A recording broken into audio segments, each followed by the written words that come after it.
Yoga is a 4,000-year-old practice that comes from India, and it was initially designed by monks, basically, who wanted to heal their bodies so that they could sit in meditation longer.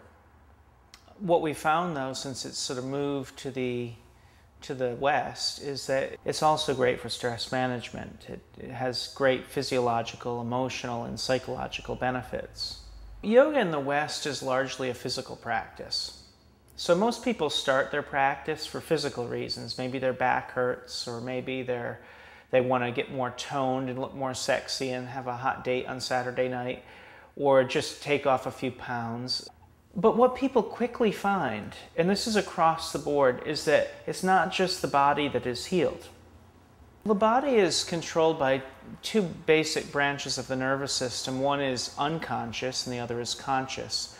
So when you consciously think about moving your hand or breathing or blinking your eyes, you can consciously do those things.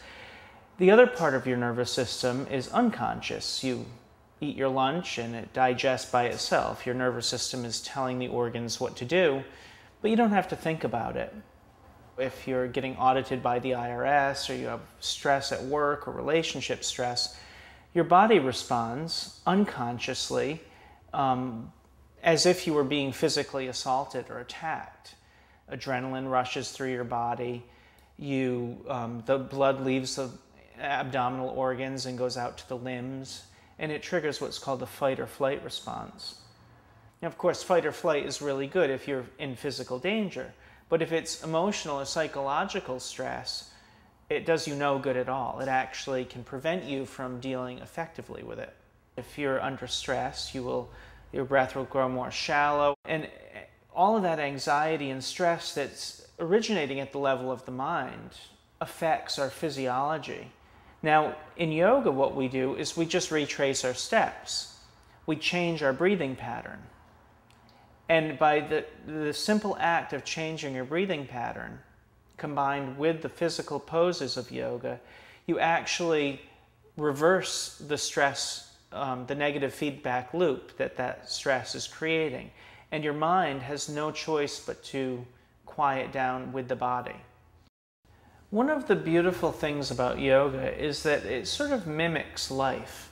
That life is a series of uncomfortable yoga poses. From the moment we get up in the morning and we turn on the morning news and we see all of the craziness going on in the world, to our commute to work where we're stuck in traffic, to our work deadlines, to worrying about our children, to paying the bills, all of those are really just uncomfortable yoga poses that we frequently have little or no control over.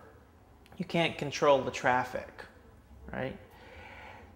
When we come to the yoga mat and we do yoga poses that are challenging, they're not impossible, but they're challenging.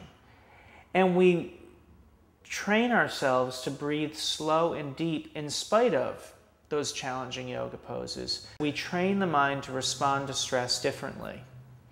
You can sit in your car in that traffic jam, and instead of gripping the steering wheel and white-knuckling it the whole way, you can just sort of breathe and relax. You're going to get to work when you get there, whether you're, gripping the steering wheel, really tightly and stressfully, or whether you're breathing and relaxed.